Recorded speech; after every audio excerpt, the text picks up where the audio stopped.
For this video, I'm going to show some modifications based on different levels of skill for soccer. What we're going to want to do is start out, we can use different colored soccer balls, any type of ball, to make it easier. You can use brightly colored balls so they're more visible to students. You can use lighter balls so they're easier to kick. But we're going to start out with Walker variations. So here, I'll just use our regular soccer ball. I have both a box to symbolize a goal, or I even taped out a large section of the wall here. What we're going to want to do is have the student walk up to a designated spot on the floor. I have a marker placed where the ball is. And then, once they're positioned, allow them to practice the skill of just kicking the ball into the goal. Another modification for Walker users is if they have a seat, allow them to fold it down. If they need to sit and practice, they can go ahead and sit down, have the ball placed in front of them, and then to make it easier, they can kick it with their toes if they can't get their foot out to the side. So for wheelchair users, same thing for the students who are sitting down using the walker. Have them come up to a specific spot you have marked off on the floor for them. And then make sure when they're in the chair, if they have a safety belt that it is fastened, make sure their leg rests are swung out of the way and make sure their wheels are locked. And then they can go ahead, position themselves appropriately and accordingly, and then kick the ball, practice the skill that way sitting down. There is one more variation for this video using the goal scoring, and it involves two pieces of equipment, either a ramp if you have it, or the materials to make one. The one I have is built out of wood, but you can also make one out of PVC pipe or even a simple broken down cardboard box or poster board. So it'll be similar setup, just have the student come up to the designated spot that you have. If they can bring the ball with them in their lap, that's great. If not, provide them with the ball once they are set up appropriately with the seatbelt fastened, the wheels locked, and the leg rests either out of the way or still in place since the ramp really won't interfere with it. Put the ramp, depending on what it's made out of, if it's a wooden structure like this or has a lap bar, either place it on their lap or you can place it up on the armrest if there's enough room. Provide the student with the ball and then just allow them to aim the ramp at the goal and then just push it down and let it roll in.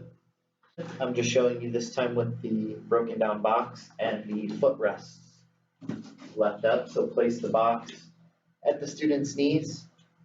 Again, if they can come up to the spot with the ball in their lap, that's great. If not, just provide them with the ball once they're situated.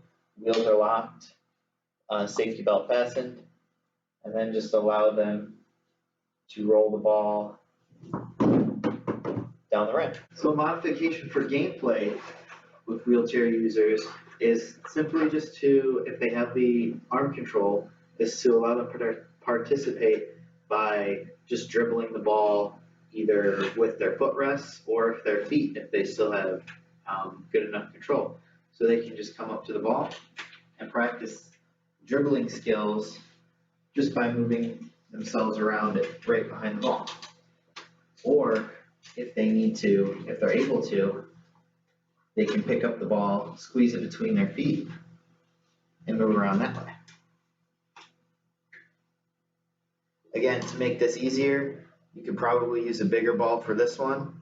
Again, brightly colored ball. Okay, as you can see, I have this here made out of PVC pipe, and what it'll allow for, as you can see, is I have it tied either to a ring or you can just tie it to the crossbar itself. This will allow for the student to practice their skills without having to continuously go chase down a ball or ask someone to chase a ball for them and return it. This just provides an easy and convenient way of continuously practicing the skills necessary to play the sport.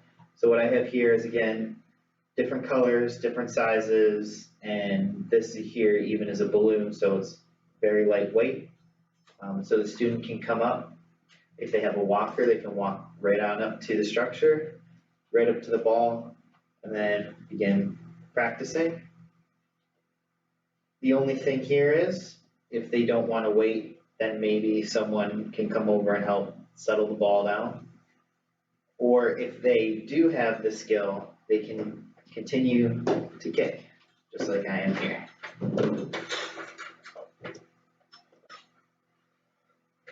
So again, if the student has a seat on the back of their walker, like this does, you can fold it down. That way, they don't have to stand the entire time. You can go ahead and sit, and then practice just kicking this way.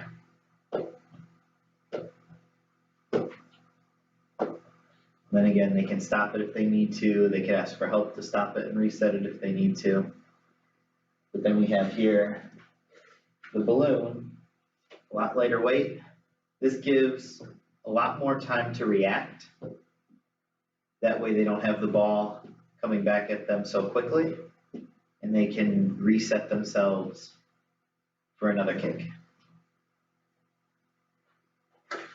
So the same thing goes for a wheelchair. If able, the student can push themselves to the structure. If they need it, they can also get pushed from a student, another adult, or the teacher. Make sure the leg rests are swung out of the way.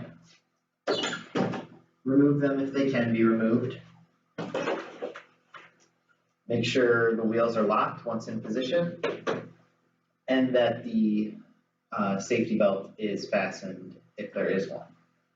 So just like sitting in the walker that I demonstrated previously, the student can come up, continue to kick.